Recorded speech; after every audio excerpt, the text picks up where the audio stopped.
destur ya Şah-ı Merdan medet, iki kelime bile olsa bir fayda hasıl olur. Bakalım bugünkü günde Şah-ı Merdan'ın mübarek sözlerinden ne gelecektir?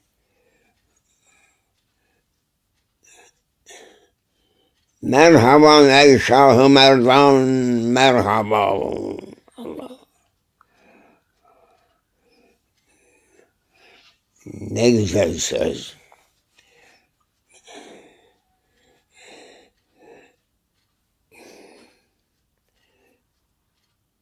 Medet ya Resulallah.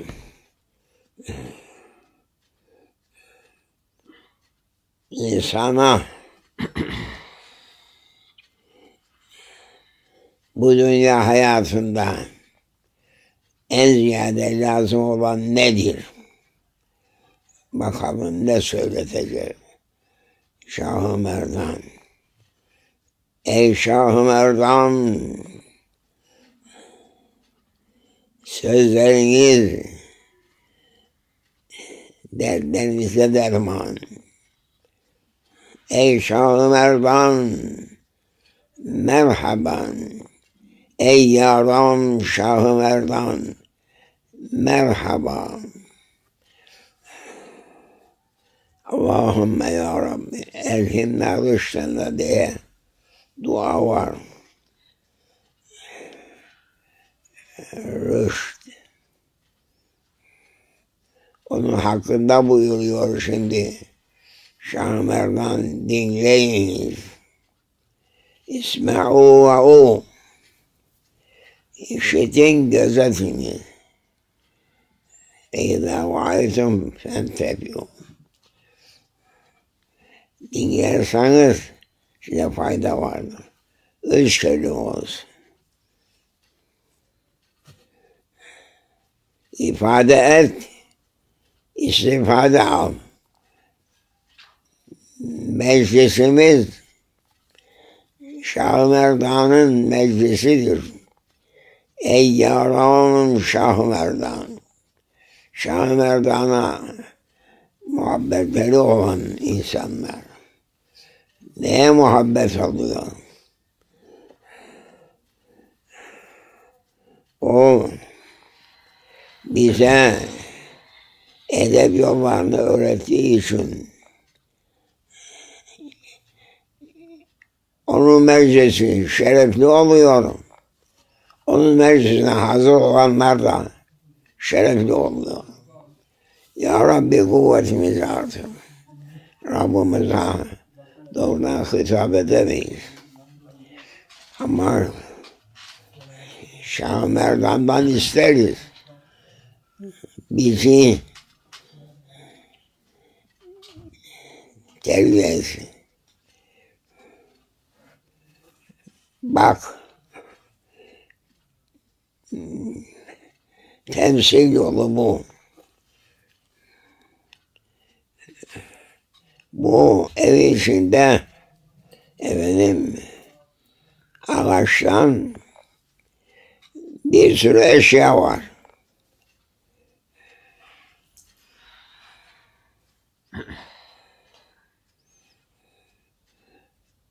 Güzel mobilya derler ona. Mobilya. Nedir? Aslı odun. Odunları da odaya getirirsen manası var mı? Odunu ocağa yakarsın. Keresteyi işlersin ve güzel bir alet olur veyahut mobilya olur. Üzerinde işlendiği vakitinde bir kıymet kazanır. Onun için insan da Medet ya Sultan, ya Şahı İnsan da üzerinde işlenirse kıymet bulur. Ağaç işlenirse kıymet bulur. İnsan da işlenirse kıymet bulur. Buyur ey Şah-ı Merdan, öğretiniz bize, öğrenelim. Maşallahu kâmun malem yeşâlem yakun.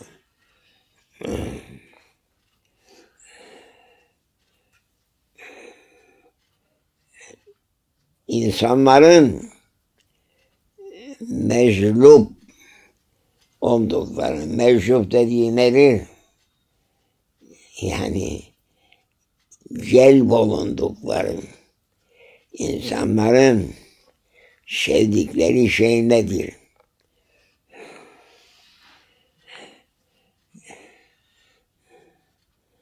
Bir sürü çarşıda şeyler var, eşya var. İnsanlar der ki, İstanbul ağzıyla konuşalım. Ne güzeldir, ne hoştur bu. De akılsız insan. O insan yapısını beğendiğin vakitinde ne güzel bir biblo neyse,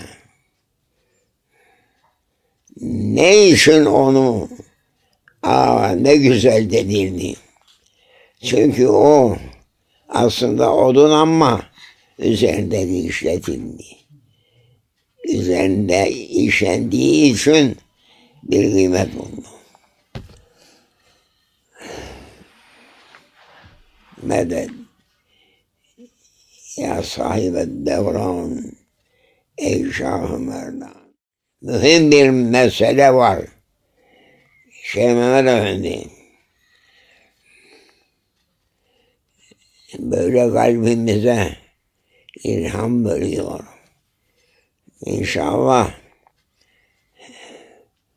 bu insanlığa yarayacak bir şeydir. Şah-ı Merdan buyurdu, anlatmak istediğim.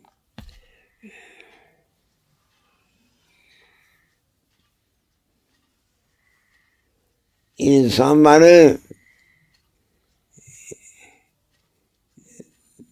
cezbeden,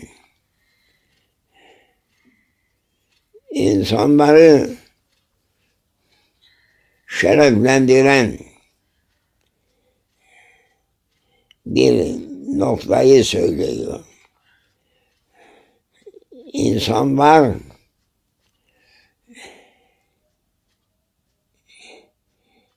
bir hususiyet taşırsa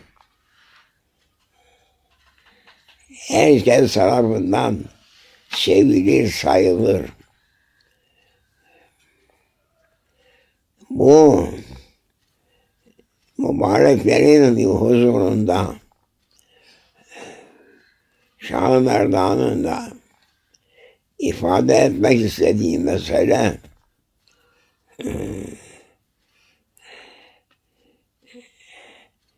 büyük bir müessese bu. Bir kelime, teşrifat. Değil mi? Teşrifat. Bu alemin kıyamına vesile olan, şerefine vesile olan teşrifattır. Şerefli olmaya gayret etmek. Şerefli kimse yerden öğrenilmez.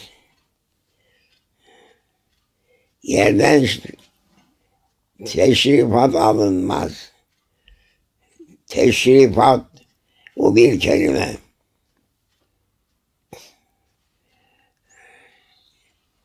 İnsan yaratıldı. Neyle üstün oldu? Hilafet rütbesi giydirdi Cenab-ı Allah. İlk teşrifat bu. Halife kılacağım dedi yeryüzünde. İnni cailun fil ardı halife. O halife dediği vakit şeref rütbelerinin en yükseğidir o.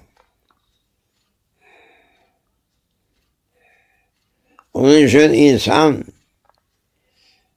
teşrifatı sever. Herkes teşrifatı sever. Yani şerefli olmayı sever. Herkes sever.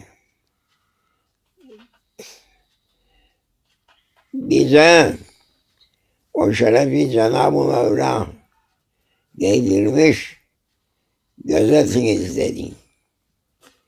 Ey insan! Teşrifatı bir kelime. Adem'e teklif olunan mesele neydi? Teşrifat. Yap, yapma. İnsana şeref kazandıran bu iki meseledir. Yap dediğini yaparsan teşrifatta şeref makamını alırsın. Yapma dediğini yaparsan teşrifatta senin yerin eşeklerin yeridir. Akşamları olur. Bu böyledir. İnsan aleminde Cenab-ı Hak Adem evladına bir şeref verdi. Teşrifattır o. İlahi teşrifat giydirildi Adem Peygamber'e. Allahu Ekber. O ilahi şerefi Cenab-ı Hak halifendir diye Adem'e verdiğinde ondaki heybet, azamet, güzellik, kemal, üns bütün melaikeyi şaşırttı.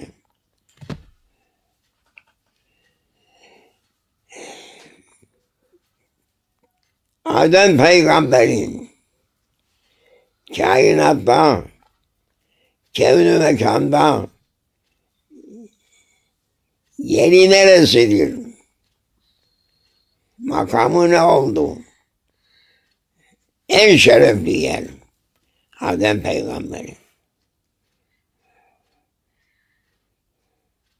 Teşrifatta kevn-i mekan içerisinde teşrifatta birinci numara Adem Peygamber. O kadar melaikeler var. Lakin onların teşrifattaki yerleri Adem Peygamber'in makamında olan teşrifata uygun değildi. Ve o teşrifat insanoğlunda daima mevcuttur. İsteyiyor o teşrifatı. O şerefi göstermek ve taşımak ister insan. Öyle bir büyüklük verdi, öyle bir şeref verdi. Kainatta, teşrifatta birinci var o da Adem Peygamber'di. Onun için insanlar arasında şimdi herkes teşrifat peşinde değil. His honorable, His Excellency, His Majesty, Majestic olmayı ister Cenab-ı Allah kullarının. Not to be common one.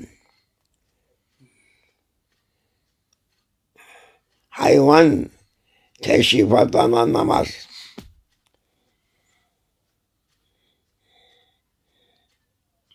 Şerif olan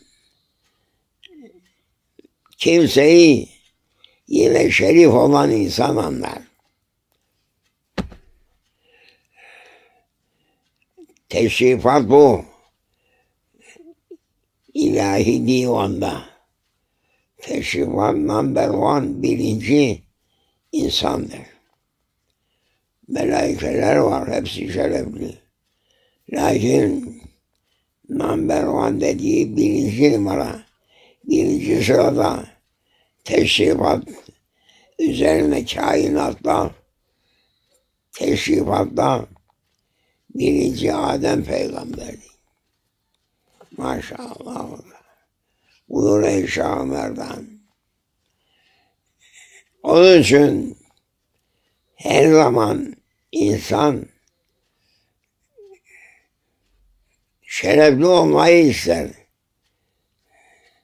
Bir toplantı olsa o da insan, o da insan. Lakin bu beydir, bu paşadır, bu sultandır.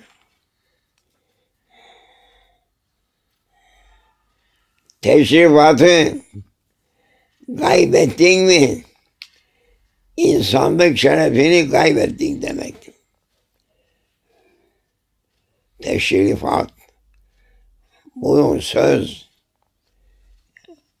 bugün gelen kuvvetli bir hitaptır. Ki insan muhteliful ecnas, çeşit türlüsü var.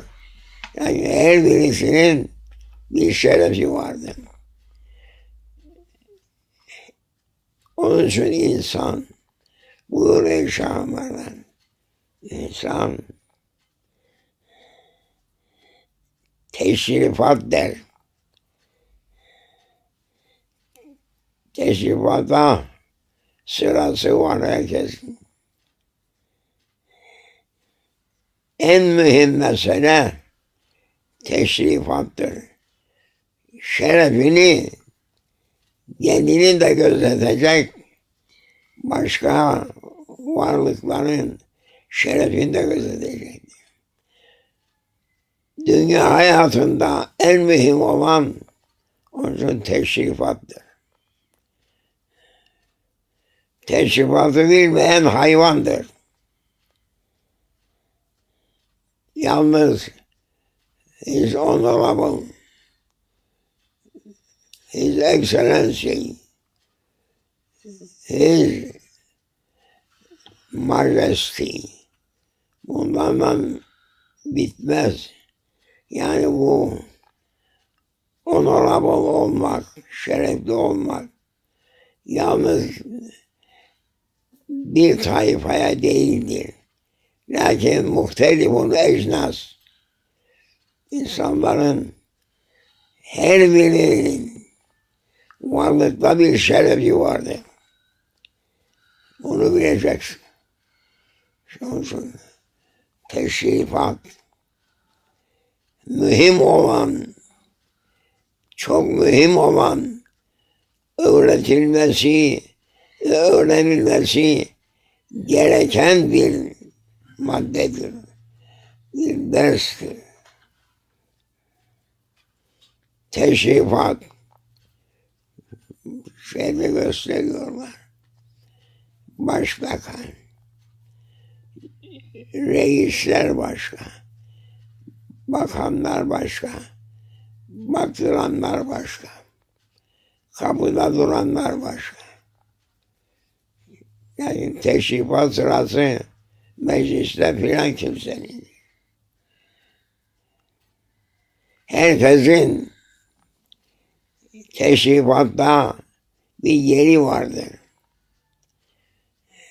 Varlığa gelmiş olan, varlığa getirilmiş olan insanın her birisinde teşrifat sırası vardır.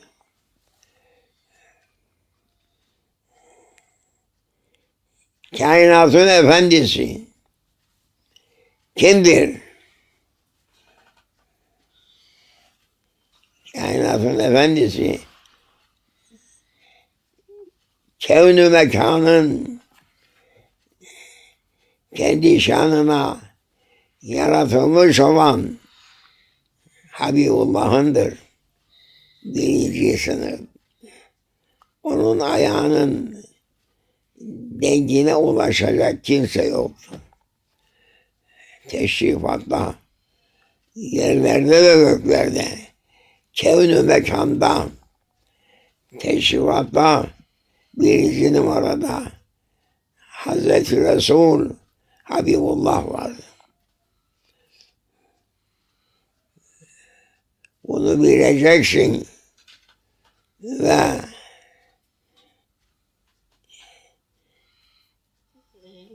yerini bilip şerefine göre onu sayacaksın, seveceksin.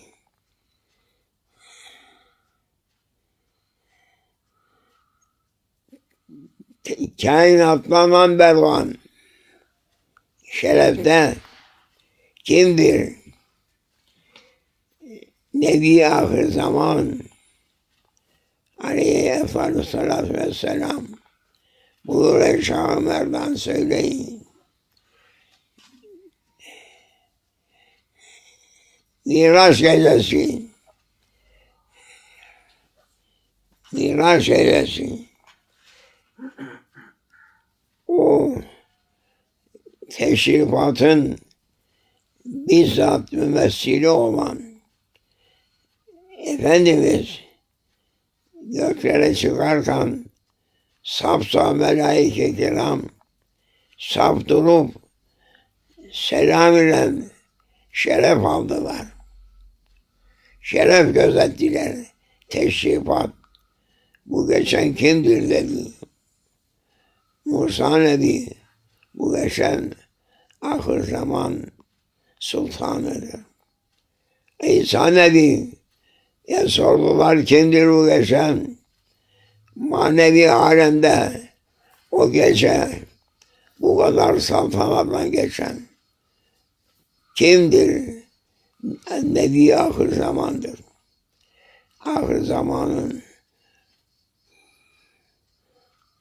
teşrifatı en yüksek olanıdır. Bütün gökyüzündeki melaike, ruhani alemler, melekut ayakta, teşrifat var. Alelade insan gelecek geçecek değil bu. Teşrifatla number one birinci sınıf. Allah'ın Habibi, Allah'ın karşıladığı Allahu Ekber. Onun şerefine yetişecek şeref yoktur. Teşrifat, ahir zaman nebisi. Allah'ın sevgilisi buyur ey Şah Ömer'den. Teşrifatta İnsanların dikkati vardı. His Excellency der. His Honorable der. His Majesty der.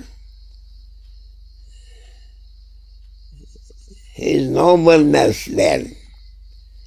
Herkesin teşrifatta bir yeri vardır. Kevn-i mekan içinde bütün kainatta teşrifatta birinci sırada Allah divanında ahir zaman nebisi Allah'ın sevgilisi durur. Onun huzurunda onun şerefini gözetmeyenin şerefi yoktur. Onun için ey Müslümanlar, ey Müslüman geçinenler, o ahir zaman nebisinin teşrifattaki yerini biliniz. Ezan okur. Arkasında o sultana selam vermeyi çok görür. Bid'at der, bid'atınız başınızda patlasın. Kevn-i mekan kendi için icap olman. Ahir zaman nebisi teşrifatta birinci numarada ona salatu selam getirmeye sen şudur budur diyesin, utanmaz herifler. Nasıl Müslüman bunlar? Hadi ahar milleti insanı başka. Ahar millet İsa Nebi'nin ahir zaman peygamberine tazimini görseler hepsi secdeye varırdı. Allahu Ekber. Onun için İslam'da en mühim olan nokta Mehmet Efendi teşrifattır. Dünya teşrifatının dünya elinin yanında bir faydası var. Lakin biz hakiki teşrifat babından konuşuyoruz. Söyletiyorlar. Edep teşrifat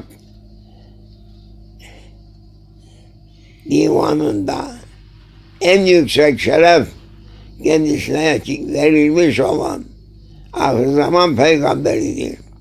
Ona salatu selam edeceksin. Etmezsen kıymetin yoktur.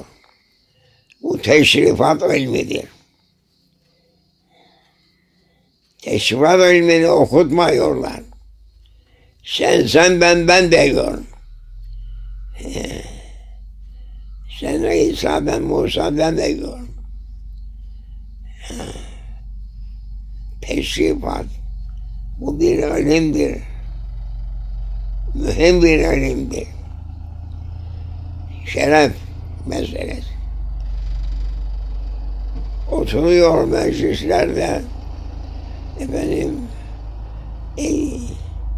meclislerde insanların oturduğu meclisler bu başbakan, bu kış bakan, bu bilmem eşek bakan, bu bilmem kelp bakan, böyle işler olmaz. Şerefin nerede? Teşrifat ilmini öğrendin mi sen? İslam'da teşrifat mühimdir. Bu müezzinlere bak, bu zamanın hocalarına, hacılarına da öfkeleniyorum. Ne için? Efendimiz'i alelade insan sayıyor da bir salatu selamı çok görüyor. Yediğiniz nimet haram olsun size. Mısır ayağa kalkmış. Ne için? Bir tayfa var şeytan. Efendimiz'e salatu selam getirmezler. Yazıklar olsun. Teşrifat ilmi yok kendilerinde. teşrifat, el-izzetü lillah, el-azanetü lillah, el-heybetü lillah. Giydirdi mi peygambere, giydirmedi mi? Söyle ey alimler.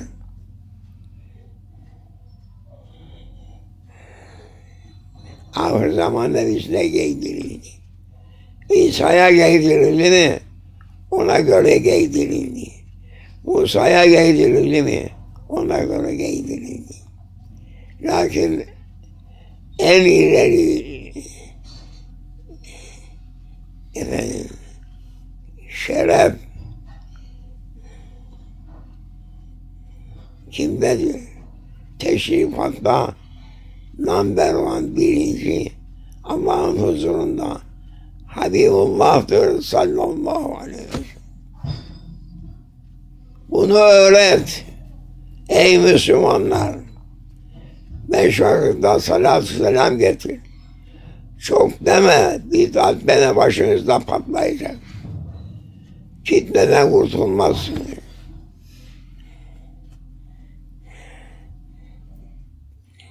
Teşrifat ilmi. Gökyüzünün teşrifatı başka. Enbiyaların teşrifatı başka. Evliyaların teşrifatı başka. Bu şahanlardan ifadeniz ne güzeldir. İnsanlara bugün muhtaç oldukları teşrifat. Bunu öğretmediler, öğrenmediler, kıymetleri sıfır oldu. Sıfır oldu. Şeref listesinde isimleri kalmadı. Ey Rabbimiz, Subhansın, Sultansın.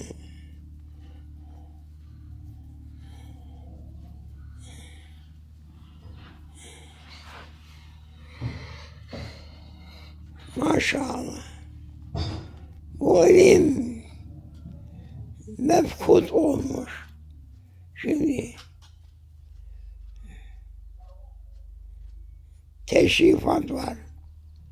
Öğretmiyorlar. Sevmiyorlar. Ne için en şerefli kendilerini zannediyorlar. Bir tektir. Bütün insanlığın öğreneceği, öğreteceği teşrifat budur. Tevfik Cenab-ı Hak'tandır. Ey Rabbimiz, nefsimizi ezecek kuvvet ver bize. Ve Habibine olan teşrifattan heybet giydir bize ya Rabbi. Ki bunların topları, tüfekleri çalışmaz olsun. Heybet teşrifattandır. Heybet libası teşrifattandır Hacı Mehmet Efendi. Ya ne kadar mübarekler vardır ki şeref listesinde isimleri vardır da görünmezler. İnsanlığa insanlığı öğreten teşrifattır. Teşrifatı öğrenmeden insanı öğrenemez. Kahır sıfatı yeğdirilir. İnsanı öldürür. Şeref libası, teşrifat libası giyenler insana değil, karıncaya da dokunmaz. Teşrifat budur. Teşrifatta karınca var mıdır? Vardır.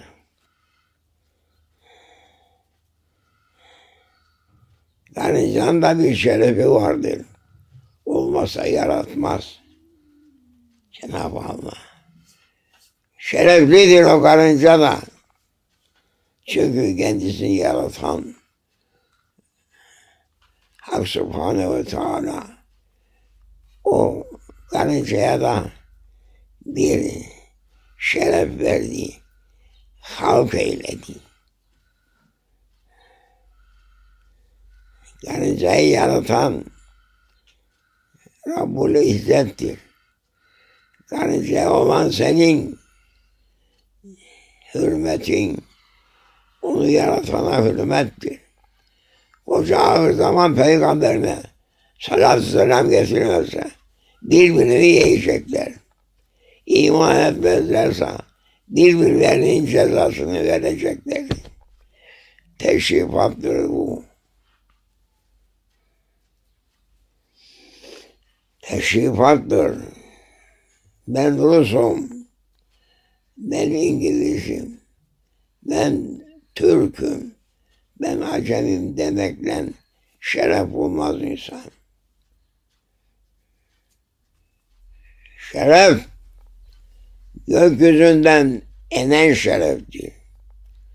Gökyüzünden inen şerefli insan karıncaya dokunmaz. Karıncayı ezmez, karıncaya basmaz.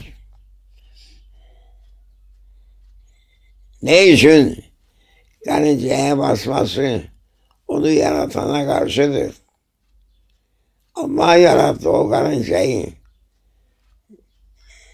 Tazim edeceksin. Ey Acemler, ey Şialar. Karıncaya bile basmaya izin yoktur. Allah'ın yarattığına sen basamazsın. Tazim edeceksin. Nerede kaldı ki Ademoğlu? Milletler teşrifatı öğrenmemiş. İslamlar büsbütün şaşırmış. Müslümanı öldürüyor. Ne için? Allah için mi? Allah dedi mi?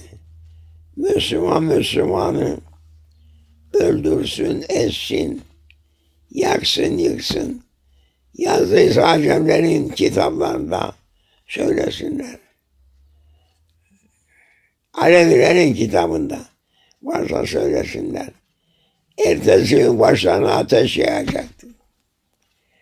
Aklını başına topla. İşte ilmi teşrifat. Ne derler ona? Teşrifat. İngilizcesi nedir? According their honor. Her insanın bir şerefi vardır. Giydiği elbiseyle değil o. Onu yaratanın giydirdiği libastır o. Şeref gökyüzünden indirilmiş insan olma. O şerefi sen alamazsın. O şeref yiyeni öldüremezsin. Öldürürsen başını ezerler. Aklını başına topla. Ey ulema, Mısır uleması. Ey onlara karşı gelenler. Ey biz Şia'yız, biz şuyuz buyuz diyenler. En mühim olan ilim insanlık için teşrifattır. Teşrifattır. Şerefini takdir etmektir.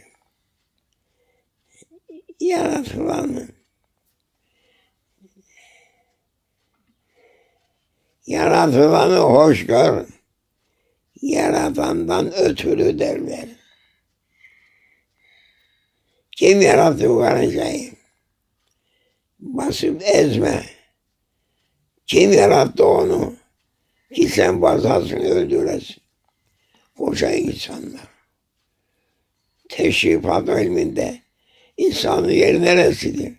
Bire Acemler, bire sahte Aleviler. Söyleyin, insanın yeri nedir?